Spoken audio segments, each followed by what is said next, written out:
Hey race fans, this is Chet Christner with your CompCam's top 5 moments on FloRacing from this past week. Prib now driving a little bit quicker. Neitzel on a loud pedal on the outside. Who's it going to be? Down to the line. It's Robbie Prib now. Oh my goodness. We head to Wisconsin's 141 Speedway for our number 5, where Scotty Neitzel is doing his best to hold off a persistent Robbie Prib now on the closing laps of the IRA Sprint Car feature. White flag is out. Neitzel's cooking on the big burner, and Prib now's orbiting the nucleus down low. But is it enough? Neitzel's journey's just a little too far, and Prib now, quick as a bunny rabbit, bolts from the bottom and clips the whiskers of Neitzel, picking up his very first IRA win. And in true 141 Speedway tradition, Prib now jumps in the pond and then right back out again because it's Wisconsin and the ice just melted off that thing about a week ago.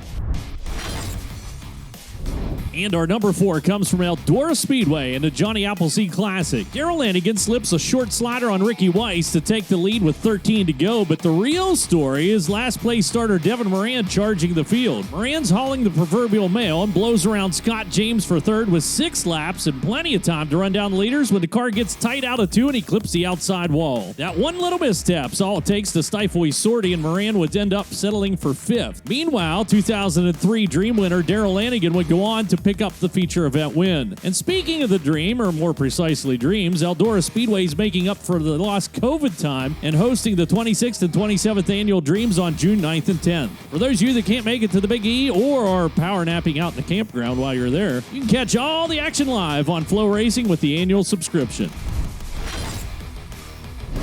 Darrell running second. Dog goes up in flames on the back straight.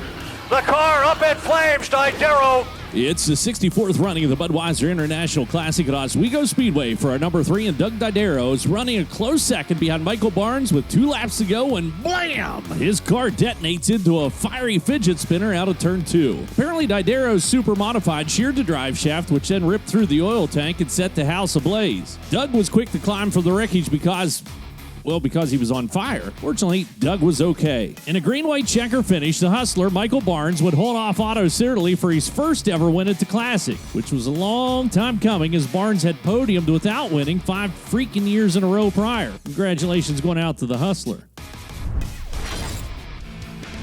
For our number 2, we'll join in with the Bob Weichert Memorial at Port Royal Speedway, where 10th starting Anthony Macri's on a blunt force blitzkrieg in pursuit of Lance DeWeese, who, I might add, is smoother than chicken lips through the middle of 3 and 4. It took Anthony 1, 2, 3 massive sliders before the last one sticks, and he's got the lead from Lance. Not to be outdone or outrun, DeWeese shows he's got some slider chops of his own and battles back for the lead, but the caution comes out. Restart with 10 to go, and DeWeese clicks into tether car mode to grab the lead from Macri down in turn number 1 and 2. And now, with 7 laps to go, Macri's got the spurs in the flanks, assailing the Armco when it's one touch too much, and the right rear is sheared from the 39M, like a little hot air balloon filled with hopes and dreams. Lance would go on to pick up the $29,000 win with the All-Stars as a nice little 87th birthday present for his Hall of Famer crew chief, Davey Brown. Let's go racing here at Terre, Haute. Ty Mahako does a good job at covering Robert Ballou. Oh, big right. Bacon yard sales it, and he's going to leave the ballpark down in turn 1. Bacon leaves the property. Huge flip for the Macho Man.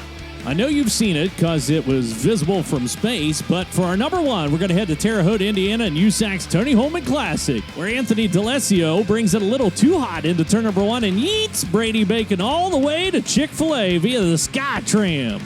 We'll take another look at it from a different angle, and sweet mother of Hubbard, that'll toot your stink whistle.